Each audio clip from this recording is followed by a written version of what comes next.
Hello, everyone, and welcome to section 3.3 in Algebra 2 Honors, Completing the Square. Now, before we begin, I do want to just remind you that whenever, I'm going to drill this into your heads, whenever you see an x squared in an equation, can you finish this sentence yet? Set it equal to 0 and factor it being the equation. Whenever you see an x squared in an equation, set it equal to 0 and factor. Now there is one exception, which we've also talked about, and that is if there's no x term, then isolate the x squared and square root both sides. So today we're going to be learning something that relates to this exception, but I'm going to throw in problems where you could have factored, which is still the number one best, easiest method. So you should always be looking for that. When you see an x squared in an equation, try to decide if you can set it equal to 0 and factor. But we are going to be dealing with an exception today. So look at these problems here. It's not just an x squared, but it's an entire quantity squared, and it still works the same way. Once you have an entire quantity squared, you can square root both sides. Don't forget that that's always going to produce a plus or minus. This will be your biggest error. Watch out for this. And then when you subtract 2 from both sides, you do have to do a little bit of thinking. This is plus 5 minus 2, which is 3, and then negative 5 minus 2, which is negative 7. Although the great thing about this section is you can plug all your answers back in and check them. Now, just like I said on this page, you do have to isolate the square term before you can square root both sides. So your first step on this one needs to be to divide both sides by negative 5. Now you've isolated the square term, meaning you've gotten it all alone on one side. Now I can take the square root of both sides. Don't forget your plus or minus. So x is equal to, so I'll do it out. It's 4 plus 6 and negative 4 plus 6. Now, every once in a while, a kid will leave an answer like that. You can't do that. The answers are 10 and 2. Okay, if it was 4 plus 6i, then you would do it. But if it's just two numbers, you have to finish them out. All right, I'm going to quick write these two answers in case you want to try the next two on your own, but I'll do them out. Next one, first step is to isolate the x squared term, which in this case is actually x minus 1 squared. Now I can square root both sides. Don't forget the plus or minus. And when I add 1 to both sides, little thinking here, it's going to be 2 plus 1, and it's going to be negative 2 plus 1. So the answers are 3 and negative 1. And the last one, divide both sides by 4, because your first step should always be to isolate the square term. Now I can take the square root of both sides. I get x plus 9 is equal to plus or minus 1, right? Don't forget that plus or minus. And so x is equal to, I'm going to do 1 minus 9 and negative 1 minus 9. So my two answers are negative 8 and negative 10. You don't have to actually show this step. I just want to make sure you're understanding that there's two answers. There's the plus 1, which gets subtracted from 9, and then the minus 1. So this is a great method. What would you have to do if you multiplied it out? I mean, just watch how awful this would be. Kids do this all the time. They multiply it out. You know how some kids don't finish their tests on time and they say they're a slow worker? They're not necessarily a slow worker. They don't choose the most efficient method. My goal is to help you choose the most efficient method. So they see an x squared, they set it equal to 0, they factor, hopefully they make their lives a little bit easier by factoring out first. And then the three factors are 3, x minus 3, x plus 1 is equal to 0, which produces a 3 and 1. But look how long that was. So much room for error. So I really need you to recognize this as a great setup for doing a problem. So we're going to learn something super interesting today, and that is we're going to learn how to make our problem look like that. So I'm going to take this x squared minus 16 plus 64, and instead of subtracting 10 and setting it equal to 0, this is an alternate method. You are not required to use this method except in this one section. I want you to learn it and become comfortable with it. But if you never use it, that's fine with me. But if you can look at this and say, hold on, that's x minus 8 squared, then that problem is going to be much easier, especially in this case, because this would have been x squared minus 16x plus 54, which is not factorable. And if it's not factorable, you're going to have to use the quadratic formula, which is not even this section yet. So you'd be stuck. So in this section, we're going to practice doing it this way. And now I can square root both sides. Don't forget your plus or minus. And I get x is equal to positive 8 plus or minus the square root of 10. I know that it wasn't factorable because I got a square root for an answer. So of course the question is, how are you supposed to figure out that this is x minus 8, the quantity squared? You might be thinking, I never would have seen that. That's exactly what we're going to learn how to do today. So I'm actually going to start this one over. Now, this one happened to work out really nicely, but I'm going to show you even if it doesn't. So your goal is to get something squared. There is a super easy pattern that works every single time. You're going to make this an x, and you're always going to take half of the number in front of the x. So you're going to write minus 8.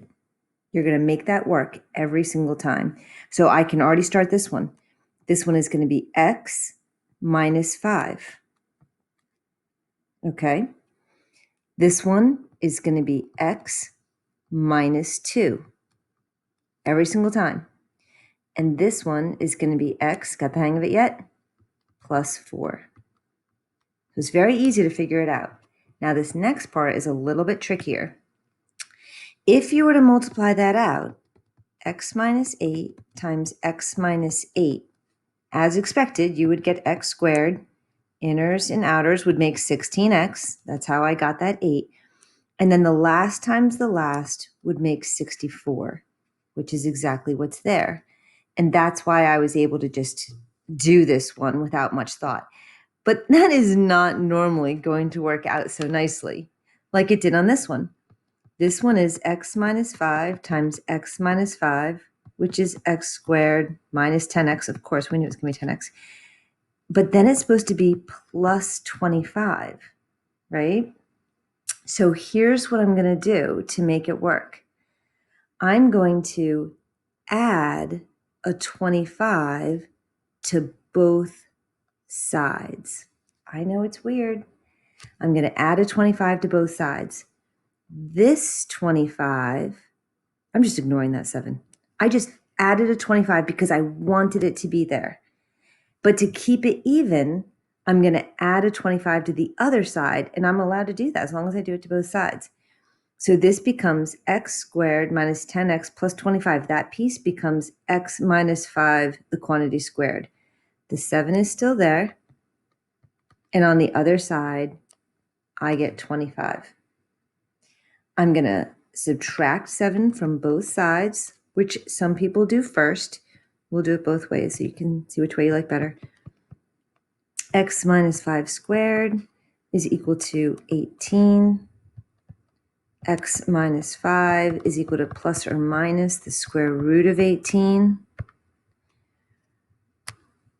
Let me just move this a little bit. There we go. I can break that down into parts I can do and parts I can't. And then I'm going to add the 5 to the other side, and I'm going to rewrite this as 3 square roots of 2. Okay? So it's a little bit tricky, but the first step you got down, right? You just always cut that number in half. Now I'm going to tell you the easy way to know how to do the next step. These two are right next to each other, so it's very easy to see. You're going to square that. So the number that you're going to add to both sides is this number squared. So negative 5 squared is 25. So in this case, 2 squared is 4. So I'm going to add 4 to both sides. 4 squared is 16. So I'm going to add 16 to both sides. The part that people don't always understand is that that 4 is used to make this x minus 2 the quantity squared. So you're not going to write plus 12 over here. You're going to write plus 8. That 8 is still there. Because think about it this way. If you wrote x squared minus 4x plus 4 plus 8 is equal to 4. So I've added the 4 to both sides, right? This piece is factorable to x minus 2 squared. This piece is not part of it, and that's why it stays separate. So then I get x minus 2 squared. I subtract 8 from both sides is negative 4. Then I get x minus 2 is equal to plus or minus the square root of square root of negative 4, which is x is equal to, I'm going to bring the 2 over, and then the square root of negative 4 we learned last class is 2i. And that's the answer. So I'm going to make one change in case it helps some of you. If you get this, that's great. The answer to number 4, if you want to try and do it on your own, is negative 4 plus or minus the square root of 21. So some people get a little confused, and so for them, completing the square works best if they only have the x squared and the x terms on this side. They move everything else over, and then they do the same process. So it's just one extra step, which you would have done later anyway. So what is the process? Move number to other side. Next step, cut x term in half. So I'm going to write x plus 4, the quantity squared. Now, go back and add that number squared to both sides. So since I had a 4 squared is 16. You'll see I left a little room for it. I'm going to add 16 to both sides. Then this is equal to that. And some people like that better because they don't have to distinguish. But if you understand it, that's great. Then you square root both sides. X plus 4 is equal to plus or minus the square root of 21. And then subtract or add will be the last step, whatever number was there. So negative 4 plus or minus the square root of 21. So if you're thinking, I still don't quite have it, that's okay. We are not doing anything else today. This is literally the only concept we're learning today, and I have 6 more chances to show you.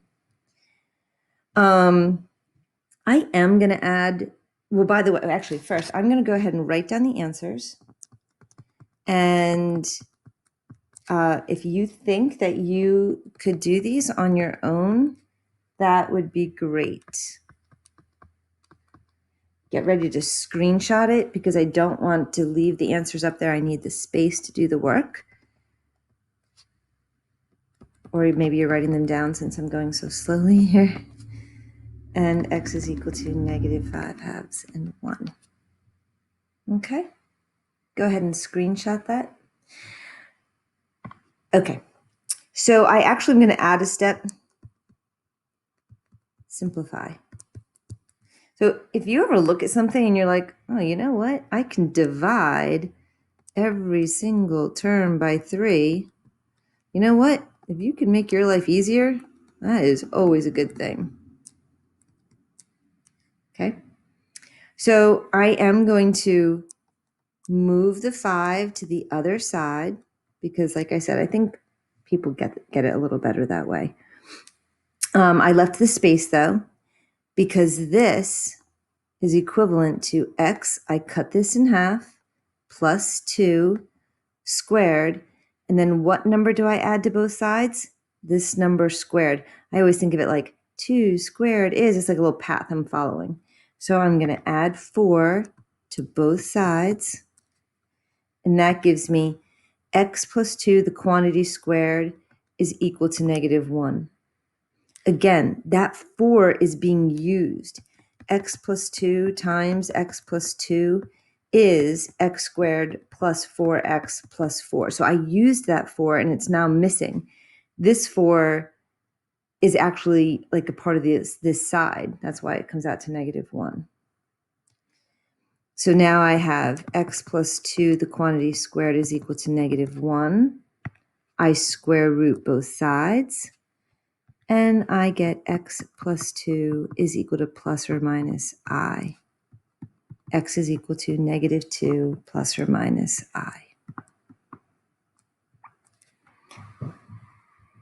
Great. Number 6.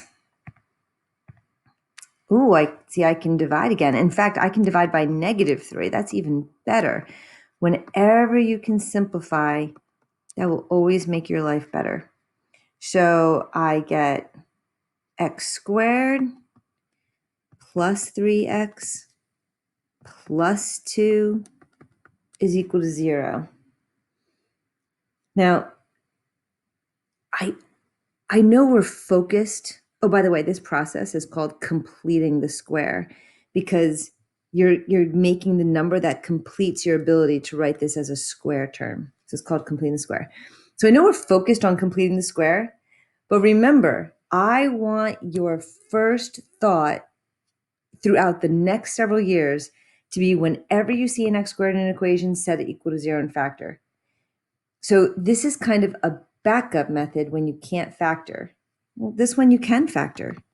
So I want you to keep that in your mind as a possibility. Now, let's say you didn't factor. Ooh, this is going to be such an ugly problem. I would never use completing the square if the middle number is odd, because to cut it in half, you would have had to do 3 halves, and then you would have had to add what to both sides? 3 halves squared, which would be 9/4. So if you move the 2 over, add 9/4 to this side also. Isn't this awful? So let's see, -2 is 8/4. -8/4 plus 9/4 is 1/4. Look at this. This is miserable. And what is it that makes it miserable? What makes it miserable is that the middle number was odd. So if the middle number is odd, just don't use this method. Plus or minus 1/2. By the way, the answer still comes out to be -2 and -1. Okay, if the middle number is odd, don't use this method. Either factor, or I'll teach you another method. I think it's next class. Okay, so next one. Oh, I'm going to circle it 3 another time. Simplify. So I'm going to tell you right now, your book is very contrived. They've worked hard to make the problems something that works for you. So what is that? 17. So I forgot to leave room this time, but that's okay. It's still going to be x plus 4 squared. And what am I going to add to both sides? 4 squared, which is 16. See how that works? So you can write it in small on this side if you forget to leave room for it. I square root both sides. I hope you're getting the hang of it, but if not, we still have 3 more. X plus 4 is equal to plus or minus I. X is equal to negative 4 plus or minus I. Okay? Let's see if I can get to this one and still see that answer, just barely. Okay, next one. So unfortunately, factored form is great if it's equal to 0. Factored form is only great, and it is great, when the equation is equal to 0. So you can't say 6x is equal to negative 42 or x plus 2 is equal to negative 42. That's not at all true. Just because 2 things are being multiplied to make 42, one of them isn't necessarily 42. In fact, it's likely that neither one of them is 42. So that only works for 0. So unfortunately, I do have to multiply it out. 6x squared plus 12x is equal to negative 42. I can simplify. So dividing by 6, x squared plus 2x is equal to negative 7. This is a good candidate for completing the square because this is even. So it's super easy to just cut it in half. And then what do I add to both sides? 1 squared. I square root both sides. And I get x plus 1 is equal to the square root of negative 6. And I'm going to do 2 steps at once. I'm going to move the 1 to the other side, make it negative, because I've subtracted 1 from both sides. And I'm going to take out that negative root, which comes out as an I. All right, on this next one, again, factored form is great when it's equal to 0. But if it's not equal to 0, it's not helpful to us. So I'm going to go ahead and multiply out. 2x squared minus 4x is equal to 200. I do notice that I can simplify. So I'm going to divide everything by 2.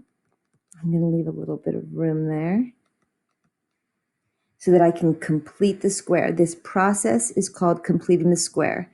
You always just take this number and divide it in half. And then you always just square the number you got and add it to both sides. 2 steps. Cut the number in half, square and add it to both sides.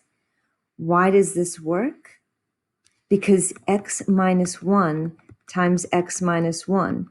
When you do the outers and the inners, it's always going to double. That's why we cut it in half. And then the last times the last is always going to be that number squared. That's why it works. Now I can square root both sides. And I get x minus 1 is equal to plus or minus the square root of 101. That doesn't contain any perfect squares.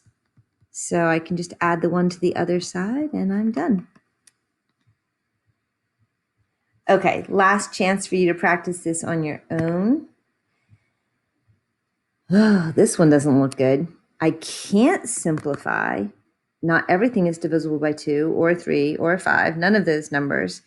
So I go to move the 5 to the other side and leave room for completing my square. But what do I see? Ugh, a 3. So I have to tell you, I would never use this method if this number is odd. I just don't. So I am going to teach you the quadratic formula, which you might already know. But in this section, it must mean that it's factorable because I'm going to be able to have you do all the problems. So the only way to break down a 2x squared is a 2x and an x. I'm doing reverse FOIL. First times the first makes the first. The outers and the inners are going to add up to the middle. And the last times the last will make the -5. Now it could be 5 and 1, or it could be 1 and 5. So I'm going to try that next. 5x and 2x. Ooh, would make 3x if 5 was positive and 2 was negative. Does a negative and a positive work? Yes, that would give me -5 for my last times my last. So this does work. This was way easier than trying to complete the square with an odd number there. So either 2x plus 5 is equal to 0, 2x is equal to -5, x is equal to -5 halves, or x could be equal to 1. That would also make this equation equal to 0. So there's two answers again. So I'm going to show you one cool application of completing the square. Right now, if I asked you guys to graph this, you would have to do -b over 2a, which isn't terrible, -8, so +8 over 2 times 1, and that would give you 4. And then you would plug the 4 in. F of 4 is 16 minus 32 plus 18. What is that, 2? I think that's 2. Okay. So that's how you would have done it before. And then you can write it in vertex form. X minus 4 squared plus 2. Lots of students do this way. It says, and identify the vertex. So the vertex is 4, 2. You may do all three of them that way. That is fine with me. But for the people that understood completing the square, people like me, I don't do it this way. If you gave me this equation, if you gave me this equation, I would move the 18 over and I would complete the square. So I would drop this number in half, cut this number in half. I would square it and I would add a 16. And that would give me x minus 4, the quantity squared. Now, here's the reason why kids don't like this. This takes a very intelligent mind. I don't want to add 16 to the other side because I want it to be y is equal to. So I really need to add it to this side. But if I put both 16s on the same side, I'm going to have 32. So it's kind of like you're doing this step right away. You did add 16 to both sides, but then you need to get rid of it. So the way I think of it is I add 16 to this part of the equation, and I subtract 16 from this part, and that's how I complete the square. I'm going to do that 2 more times. If you get it, great. If you don't, you do not need to know this section. Okay, I mean, you still have to take all the notes and do the problem, but you can always just change to vertex form by finding the vertex and changing the form. Okay, next one. I would move the 4 over because that's going to be part of that extra number. I would complete the square. So it's going to be x plus 3 squared. And then that means I really need to add 9. So this piece is this.